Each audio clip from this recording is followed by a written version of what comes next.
sebarannya itu pasti itu ke Partai Amanat Nasional.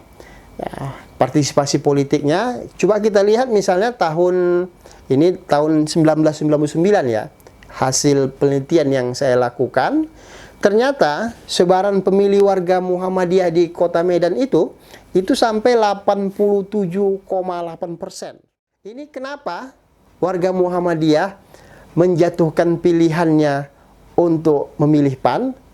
Kenapa? Ada 4 faktor. Yang pertama, karena kelahiran PAN itu ada ingatan emosional dengan warga Muhammadiyah. Jadi calegnya orang Muhammadiyah, terpilih pun dia anggota Muhammadiyah. Kemudian latar belakang itulah, histori, sejarah itulah, maka orang-orang Muhammadiyah mau menjatuhkan pilihannya ke Partai Amanat Nasional.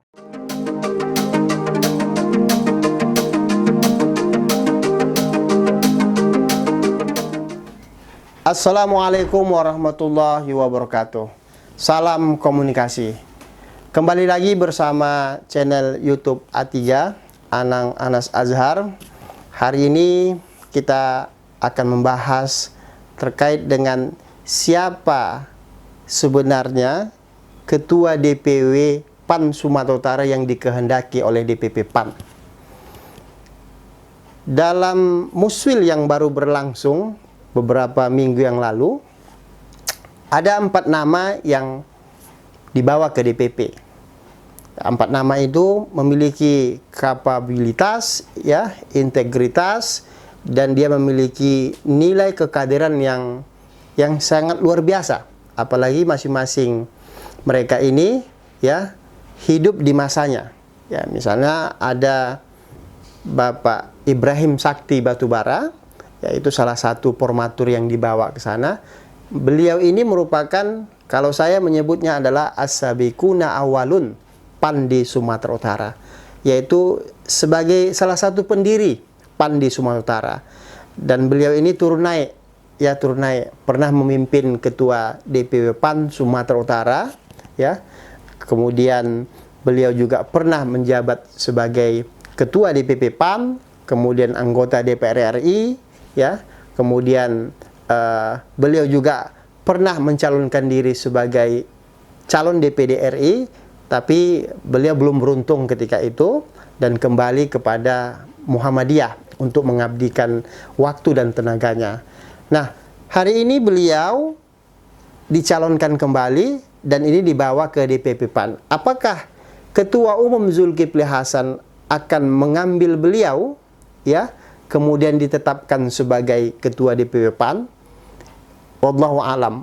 Mungkin secara fakta politik, ya, ideologi beliau ini adalah, ideologi Pak Ibrahim Sakti ini adalah dari PAN yang dari awal sampai akhir. Ya, artinya walaupun umurnya sudah mencapai 60-an tahun, tetapi waktu tenaga masih dicurahkan di PAN Sumatera Utara. Kemudian ada yang kedua, yaitu Ahmad Fauzan Daulay. Ya, Ahmad Fauzan Daulay ini adalah kader PAN yang hari ini sedang menjabat salah satu wakil ketua di DPW PAN. Kemudian beliau juga sebagai anggota praksi PAN di DPRD provinsi yang dicalonkan, ya, kemudian nama beliau ini sudah dibawa ke DPP, ya.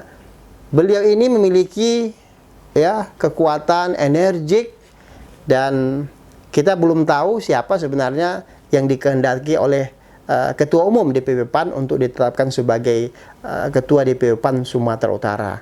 Nah, tapi beliau ini memiliki kemampuan, ya, manajerial, sikap tegas yang luar biasa, dan saya kira kader-kader ini yang ada, khususnya kelompok-kelompok milenial, ini juga mencintai beliau, ya, menyukai beliau.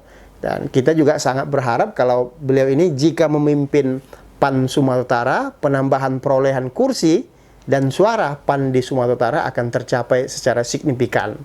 Nah, kemudian ada juga yang ketiga yang dibawa oleh hasil muswil kemarin ke DPP PAN, yaitu Hendra Cipta, ya, Hendra Cipta.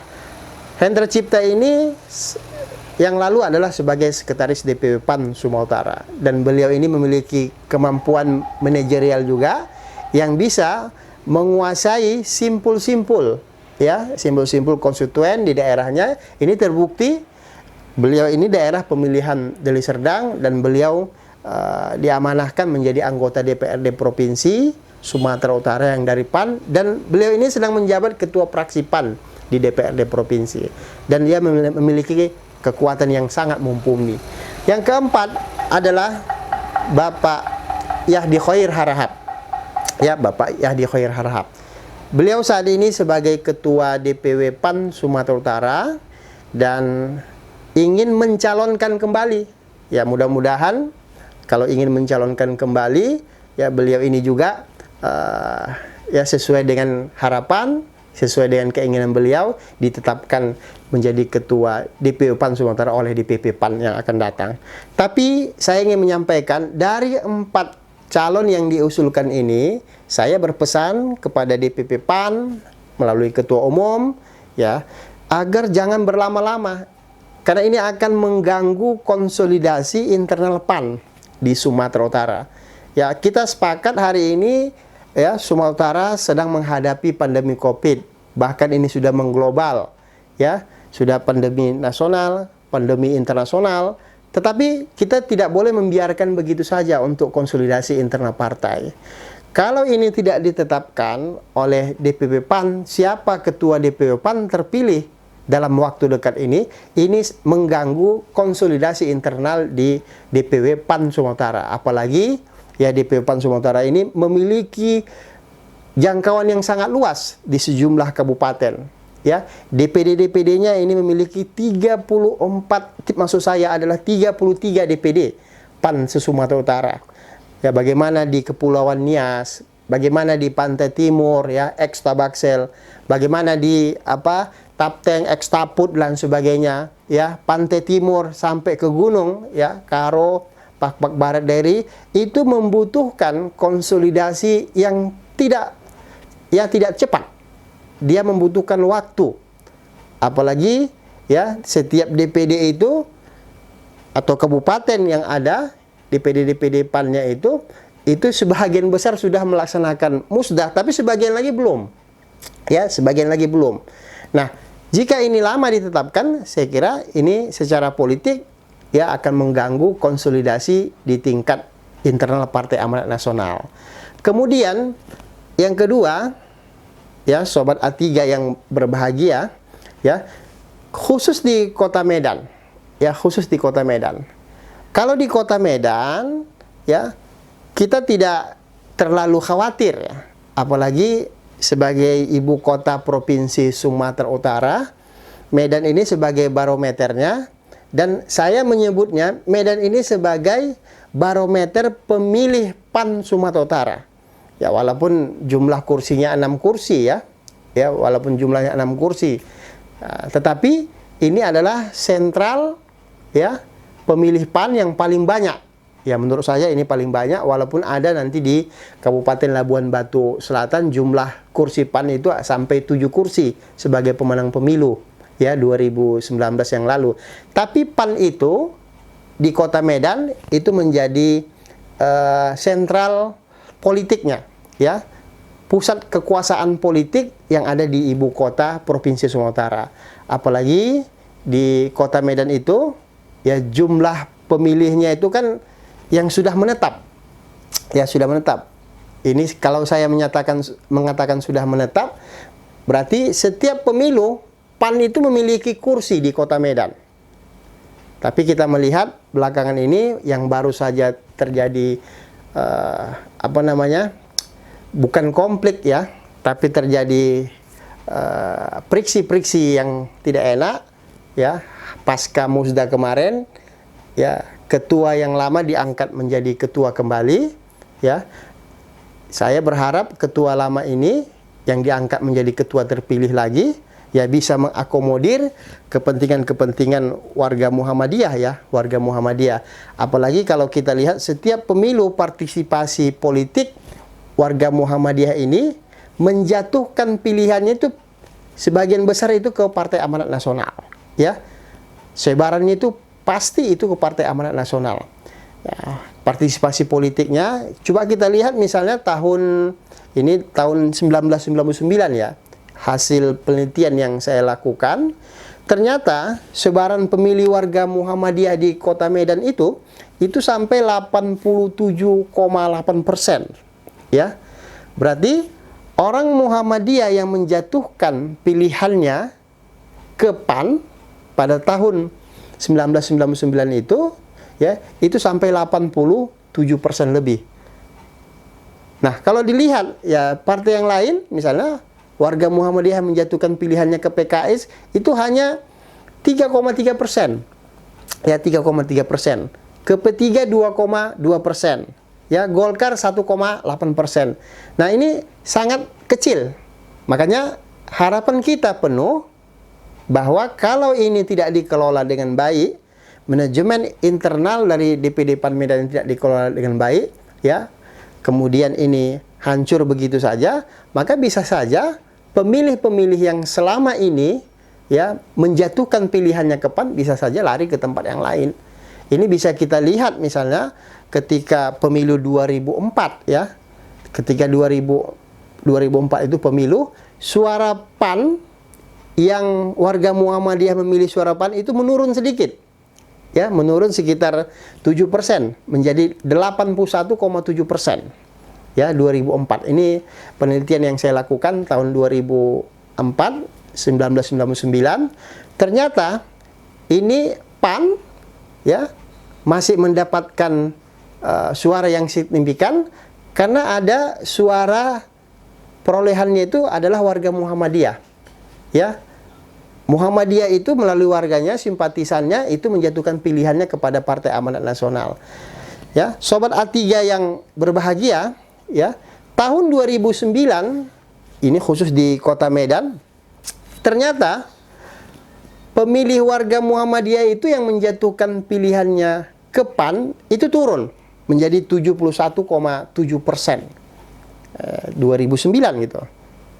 Sobat A3, kita tidak tahu apa faktornya, tapi mungkin bisa saja ini, ya bisa saja secara politik caleg-calegnya ya tidak mendatangi konstituen Muhammadiyah atau kurang bersosialisasi kepada warga Muhammadiyah, atau mungkin sebagian kecil ya warga Muhammadiyah ada yang kecewa terhadap calegnya ataupun anggota dewannya yang sedang menduduki di DPR Medan, sehingga ini berpengaruh kepada pilihan warga Muhammadiyah untuk memilih PAN pada tahun 2009. Kemudian sobat A3 yang berbahagia, ya, kalau kita lihat lagi tahun 2014, ya, 2014 agak sedikit naik. Pemilih warga Muhammadiyah ini memilih Partai Amanat Nasional di Kota Medan, yaitu sampai 72,7%. Tetapi ini menjadi tantangan tersendiri. Ternyata warga Muhammadiyah juga banyak memilih partai yang lain. Misalnya PKS itu dari 3,3% tahun 1999 tadi, itu menjadi naik. Ya, tahun 2014 pada pemilu 2014 itu menjadi 18,7%. Nah, saya kira ini menjadi saingan utama pemilih ya warga Muhammadiyah ini yang memilih partai. Ya, ada juga ternyata sekitar 18% lebih itu memilih PKS. Ya, P3 itu mendapat urutan yang ketiga 1,8%, yang lainnya 1,11%. Ya, partai-partai yang lainnya 1,1% gitu. Nah, ini sangat luar biasa, sobat A3. Ternyata PAN itu mendapatkan ya gempuran suara, kita bilang ya, suara dari warga Muhammadiyah. Ini kenapa warga Muhammadiyah menjatuhkan pilihannya untuk memilih PAN? Kenapa? Ada 4 faktor. Yang pertama, karena kelahiran PAN itu ada ingatan emosional dengan warga Muhammadiyah. Jadi calegnya orang Muhammadiyah, terpilih pun dia anggota Muhammadiyah. Kemudian latar belakang itulah, histori, sejarah itulah, maka orang-orang Muhammadiyah mau menjatuhkan pilihannya ke Partai Amanat Nasional. Ini yang pertama. Yang kedua, kader Muhammadiyah itu yang ada di Medan itu masih menghargai pendiri PAN. Pak Amin, ya Amin Rais. Walaupun Pak Amin Rais sekarang sudah membentuk Partai Umat ya, kita tidak tahu bagaimana kelanjutan Partai Umat ini, tapi sebagai partai baru ya sangat berat untuk menang pemilu, apalagi harus berjibaku untuk bersosialisasi. Satu, sosialisasi yang harus dijual kepada masyarakat apa programnya. Kedua, figurnya belum ada nampak ya. Kemudian yang ketiga, finansial juga harus kuat. Nah, infrastrukturnya juga harus kuat dan ini harus dibentuk di seluruh Indonesia. Ini yang kedua. Yang ketiga, kenapa warga Muhammadiyah tetap menjatuhkan pilihan ke PAN? Karena aspirasi warga Muhammadiyah ini secara politik mereka baru percaya kepada PAN. Tidak percaya kepada yang lain, kepada partai yang lain. Walaupun ada sebahagian kecil warga Muhammadiyah itu ya yang percaya kepada partai yang lain. Tapi ini fakta, kita lihat. Berapa miliar setiap tahunnya ya warga Muhammadiyah itu ya seluruhnya ya saya bilang di Sumatera Utara itu mendapatkan bantuan ya melalui perjuangan aspirasi dari DPRD-nya. Misalnya di DPRD provinsi yang jumlah kita 8 orang ya, kemudian yang 8 orang ini ya membawa aspirasi warga Muhammadiyah, dan aspirasi itu kalau sudah dapat disalurkan lagi kepada warga Muhammadiyah. Ini yang membuat kepercayaan warga Muhammadiyah itu tetap menjatuhkan pilihan kepada Partai Amanat Nasional. Nah, kemudian yang keempat, ini yang paling penting. Legislatif PAN itu sebagian besar adalah kader Muhammadiyah, ya, kader Muhammadiyah. Coba kita lihat di Kota Medan ini, ada Edi Saputra, ya, ada Pak Bahrum, ya, kader Muhammadiyah, ada Pak Sudari, gitu ya, yang kader Muhammadiyah. Nah, ini sebenarnya melekatkan pemilih, ya, pemilih warga Muhammadiyah itu tetap ke Partai Amanat Nasional. Kenapa? Karena legislatifnya itu adalah berasal dari Partai Amanat Nasional, itu dari Muhammadiyah, ya, legislatifnya. Coba kita lihat misalnya Pak Edi Saputra yang ada di DPRD Medan, sekretaris praksi sekarang beliau, itu dari Muhammadiyah, yang meniti dari dasar, dari Ikatan Mahasiswa Muhammadiyah, dari pemuda Muhammadiyah, ya, dan mencalonkan diri sebagai anggota DPRD Medan. Alhamdulillah terpilih, dan beliau ini ya banyak juga memberikan perhatian secara khusus kepada warga Muhammadiyah, walaupun di luar Muhammadiyah juga banyak diberikan perhatian, misalnya membantu kesulitan warga dalam mengeluarkan KK, ya, kartu keluarga, ataupun KTP, ya, dan lain sebagainya. Ini membantu warga Muhammadiyah. Nah, inilah yang menjadi alasan kenapa warga Muhammadiyah itu tetap memilih PAN, ya, tetap memilih PAN. Nah, yang terakhir yang ingin saya sampaikan kepada kita semuanya, ya, pesan saya kepada DPP PAN, ya, secepatnya lah untuk menetapkan siapa ketua DPP PAN yang akan datang itu. Tidak boleh lagi berlarut-larut, karena ini akan berdampak kepada konsolidasi PAN ke sejumlah daerah, ya, terutama sentral kita di Medan. Ini akan mengganggu, misalnya mengganggu kelanjutan organisasi PAN ini, misalnya akan terganggu konsolidasi musda-musda. Walaupun sekarang ini sudah sebagian berjalan musdanya. Kemudian nanti ada muscap, ya, berapa kecamatan di Sumatera, 500-an kecamatan di Sumatera, ini akan mengganggu muscap-muscapnya nanti. Kemudian musran lagi, berapa ribu desa atau kelurahan yang ada di seluruh Sumatera ini akan terganggu. Dan ini membutuhkan waktu, ya, yang sangat lama sekali, apalagi pemilu yang akan datang ini tinggal ya sekitar 3 tahun lagi, ya. Mudah-mudahan ini bisa bermanfaat kepada kita, terutama ya kepada warga Muhammadiyah. Ya, saya berpesan kepada kita semuanya, ya, walaupun tidak semuanya memilih PAN, tapi saya ingin memesankan partai mana yang bisa memberikan aspirasi kepada warga Muhammadiyah itu bisa untuk ditindaklanjuti pemilihannya pada pemilu 2024 yang akan datang. Terima kasih, mohon maaf, salam komunikasi, wassalamualaikum warahmatullahi wabarakatuh.